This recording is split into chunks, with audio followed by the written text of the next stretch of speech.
दधिशंक तुषाराभम शिरोर्दार्णव संभवम नमामि शनिनम सोमम शंभोर मुकुट भूषण।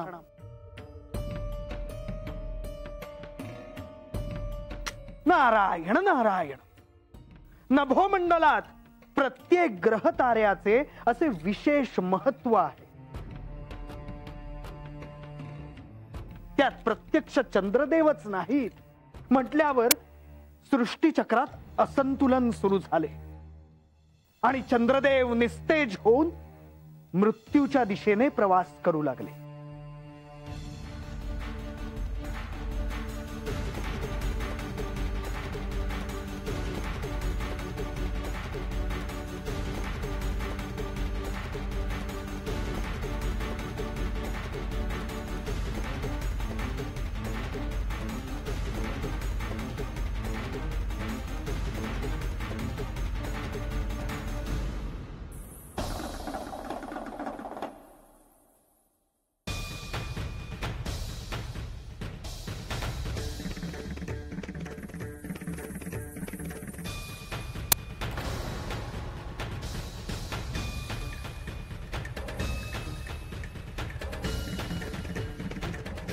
हे महाभयंकर संकट होते। या संकटातून मार्ग काढला नाही तर या सृष्टीवर महाभयंकर असा विध्वंस होण्याची शक्यता होती। दक्ष प्रजापती यांनी दिलेल्या शापानंतर श्री ब्रह्मदेव आणि श्री विष्णुदेव हे संकट निवारणासाठी श्री महादेवांकडे गेले। राकेशम तारकेशंच रोहिणी प्रिय सुंदरम ध्यायताम सर्व दोषघ्नम नमामिंदु मुहुर्मुहुः। रोहिणीवर अतीव प्रेम असल्याचे फळ श्री चंद्रदेवांना मिळाले। श्री ब्रह्मदेवांना शाप दिल्यामुळे दक्ष हा श्री महादेवांच्या विरुद्ध उभा राहिला होता। या घटनेमुळे श्री महादेवांविरुद्धचा त्याचा द्वेष हा आणखी वाढणार होता। श्री चंद्रदेवांनी केलेल्या शिवभक्तीमुळे शिव धावून गेले। या सृष्टीच्या कल्याणासाठी श्री चंद्रदेवांना त्यांनी शापातून मुक्त करण्याचा निर्णय घेतला।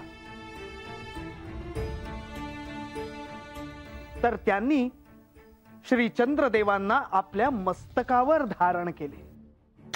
नारायण नारायण।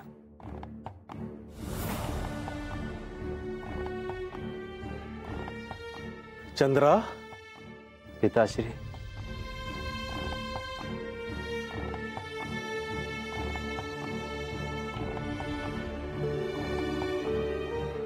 हे काय झाले? तुझा असा क्षय का होत चालला आहे? माझे श्वशूर अर्थातच प्रजापती दक्ष यांनी मला दिलेल्या शापामुळे ही माझ्यावर वेळ आली आहे। शाप? माझा क्षय होत जाईल असा शाप त्यांनी दिलेला आहे।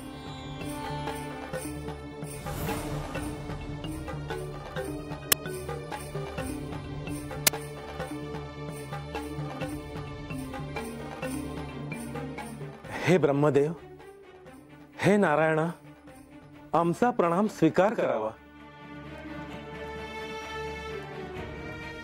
हे प्रभू, यातून मला मुक्ती द्यावी। हा शाप मला असह्य होतोय। जे घडून गेलं त्यात आता आम्ही हस्तक्षेप कसा करावा? हे श्री विष्णू, प्रजापती दक्ष यांचे तुम्ही आराध्य दैवत आहात। हे ब्रह्मदेवा, प्रजापती दक्ष हे आपले सुपुत्र आहेत। तुम्ही त्यांना सांगितलं तर हा शाप मागे घेतील। मला नाही वाटत त्याचा काही परिणाम होईल। हे प्रभू, हे असे सर्व सुरू राहिले तर साऱ्या सृष्टीचा सर्वनाश निश्चितच आहे। साऱ्या सृष्टीचे संतुलन बिघडू लागलेले आहे। आता आपणच यातून मला मार्ग दाखवावा। यावर एकच मार्ग मला दिसतो आहे। कोणता? महादेवाची आराधना। हो, त्यांना प्रसन्न करून घ्यावं. ते या सृष्टीच्या लय तत्वाचे स्वामी आहेत. ते निश्चितच यातून मार्ग काढू शकतील.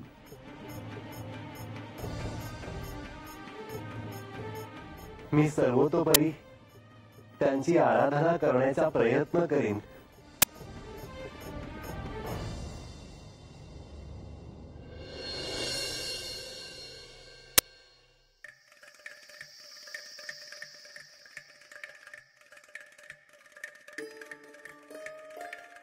ओम नमः शिवाय. ओम नमः शिवाय. ओम नमः शिवाय. हे ब्रह्मदेव, हे श्री विष्णू, चंद्र दिवसेंदिवस अधिकच क्षीण होत चाललेला आहे. त्याचा होणारा क्षय अजूनही थांबलेला नाहीये. श्री महादेव यातून निश्चितच मार्ग काढतील. आपण निश्चिंत असावे.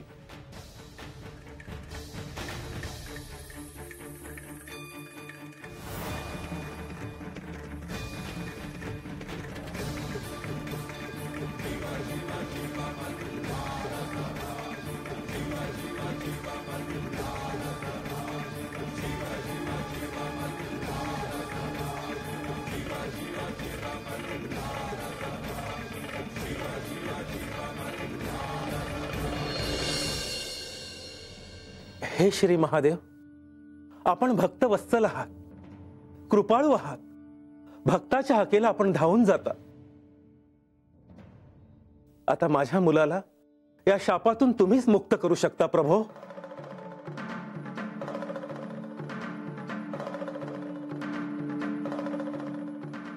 चंद्रदेव,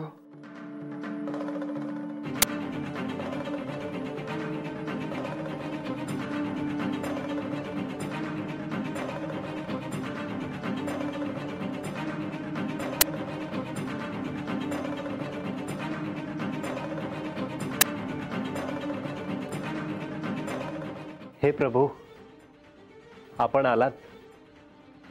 मी कृतकृत्य झालो. चंद्रदेव, तुमची तपश्चर्या माझ्यापर्यंत पोहोचली. हे प्रभू, तुम्ही मला या शापातून मुक्त करा. या शापामुळे होणारा क्षय मला असह्य होतोय. आणि सृष्टी चक्रासाठी देखील ते उचित नाही. तुम्हीच मला योग्य मार्ग दाखवू शकता. चंद्रदेव, प्रजापती दक्ष यांनी जो तुम्हाला शाप दिला आहे त्याचा प्रभाव मी नाहीसा नाही करू शकत.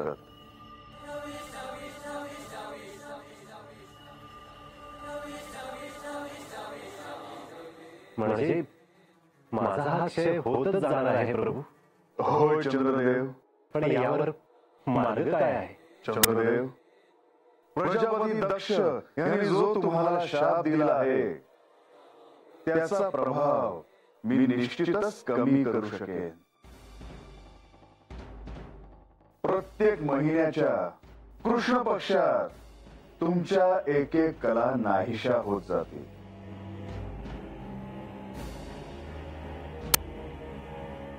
आणि शुक्ल पक्षात तुमच्या एक एक कला ह्या वृद्धिंगत होत जातील. खरंच प्रभू? होय चंद्रदेव. तथास्तु.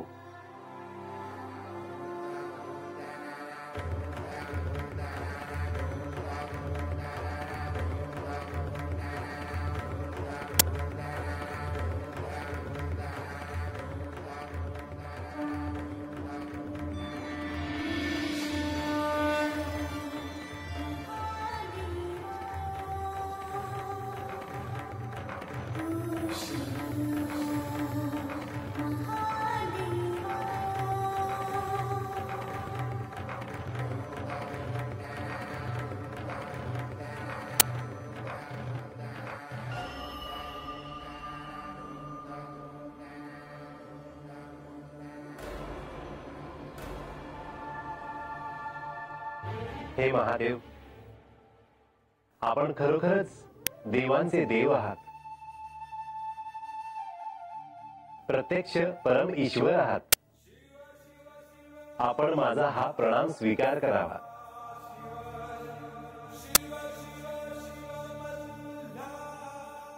शुभम भवतु.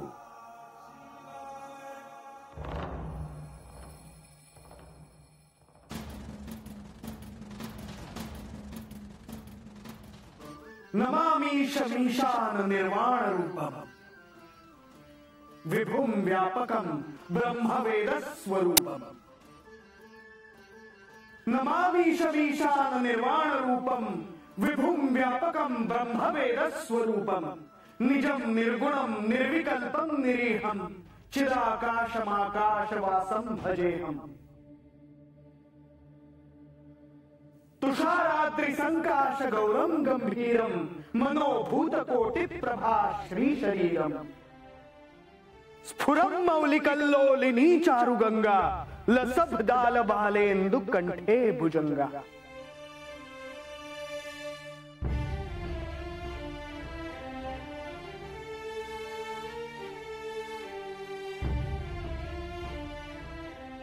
नारायण नारायण. तर लोक हो, आतापर्यंत आपल्या हे ध्यानात आले असेल की श्री महादेवांनी श्री चंद्रदेवांना दक्ष प्रजापती यांच्या शापातून मुक्त न करता देखील त्याचा प्रभाव मात्र कमी केला. अशा प्रकारे 15 दिवसांच्या एका पक्षात श्री चंद्रदेवांची एक एक कला नाहीशी होते आणि दुसऱ्या पक्षात त्यांची एक एक कला वाढत जाते. यामुळे आपल्याला पौर्णिमा अमावस्या जाणवत असाव्यात. नारायण नारायण.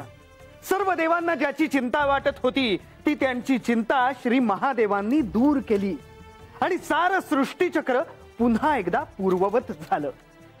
नारायण नारायण. मला या शापाविषयी माहिती होतं. यांच्याकडूनच मला याबद्दल कळलं आहे.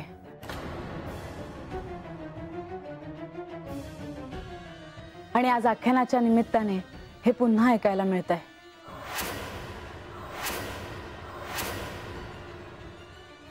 म्हणजे देवा, तुम्ही म्हाळसाताईसनी हे समजा अगोदरच सांगितलं आहे व्हय? या आख्यानाच्या अनुषंगाने तुम्ही जे जे ऐकाल ते तुम्हाला तुमच्या गतजन्माचे स्मरण होण्यास सहाय्यभूत होईल. बानू, याआधी जशा मी तुला आदिशक्तीच्या कथा सांगितल्या होत्या तशाच कथा मी म्हाळसेला देखील सांगितल्या आहेत. वयजी. बालू, नसते संदेह मनात आणू नकोस. त्यापेक्षा आख्यानातून काय बोध होतोय त्याकडे लक्ष दे. वय महाराज. आणि ही वार्ता दक्ष प्रजापती यांच्यापर्यंत पोहोचली की श्री महादेवांनी श्री चंद्रदेवांना दिलेल्या शापाचा प्रभाव कमी केला. पर त्यासनी ते कसं काय ठाव झालं महाराज? स्वतः चंद्रदेवांनी त्यांना भेट दिली.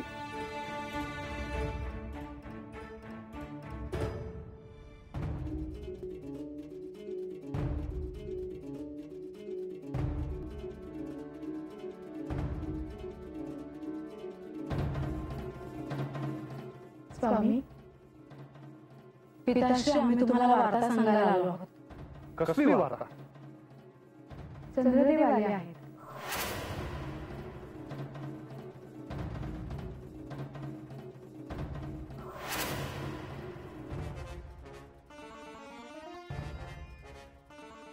तुमचे पती चंद्रदेव इथे आले आहेत.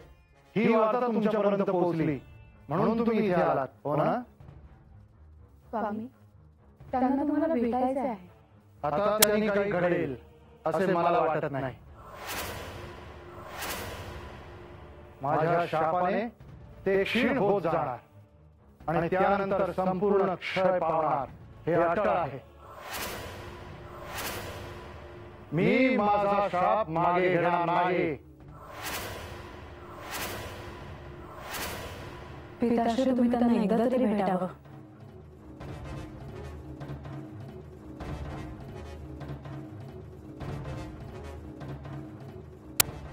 प्रणाम प्रजापती. मला तर वाटले होते तेव्हा तुमचा संपूर्ण क्षय झाला असेल, परंतु नाही. तुमचे तेज तर अजूनही तसेच आहे. पण याचा अर्थ असा मुळीच घेऊ नये की माझी शापवाणी सत्यात येणार नाही. हे प्रजापती, तुम्ही मला शाप दिला आणि तो सत्यातही आला. मला माझी चूक कळली. पण आता क्षमा मागून काही सिद्ध होणार नाही. तुमचा क्षय अटळ आहे चंद्रदेव. होय प्रजापती, माझ्या चुकीमुळे तुम्ही दिलेला शाप मी सहन केला देखील, पण मला ते असह्य झाले. सारे सृष्टी चक्र बिघडू लागले. याचा विचार तुम्ही आधीच करायला हवा होता. आता वेळ निघून गेली आहे. प्रजापती, माझ्या हातून जो अपराध झाला आहे त्याचे शासन मला मिळाले आहे. पण यातून मी पूर्ववत होण्यासाठी श्री महादेवांची आराधना केली.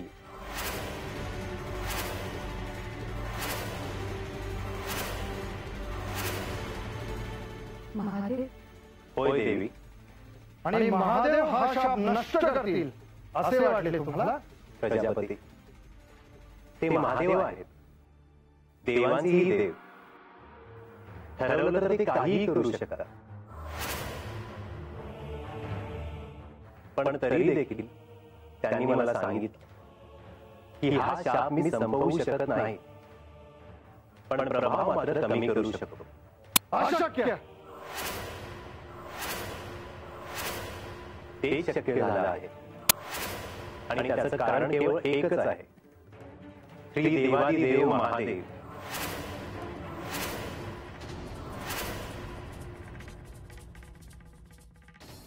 दर मासातील एका पक्षात माझी एक एक कला नाहीशी होत जाईल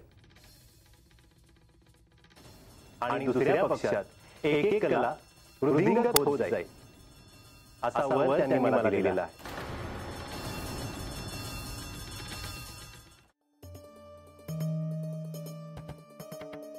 मी हेच सांगायला आलो आहे. माझी चूक मला कळली आहे. आता पुन्हा नव्याने ह्या साऱ्याचा प्रारंभ होईल. प्रजापती, अशी चूक पुन्हा होणार नाही.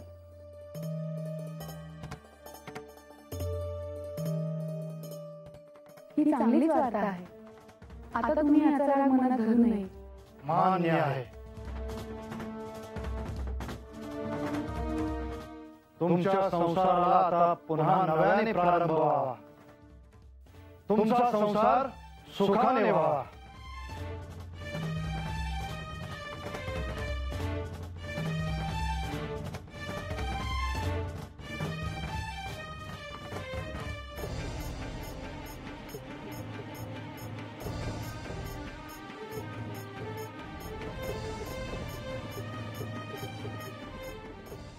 महादेव, महादेव, महादेव. माझ्या शापाचा प्रभाव कमी केला. आता ह्यात हस्तक्षेप कशाला करायचा? परंतु जे झाले ते सृष्टीच्या भल्यासाठीच झाले. त्यामुळे आता त्याचा विचार मनात नको. ह्या सृष्टीत श्रेष्ठ कोण हे सिद्ध करण्यासाठीच महादेव हे करत असणार.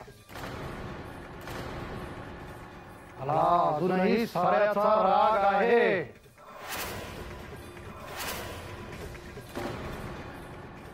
स्वामी,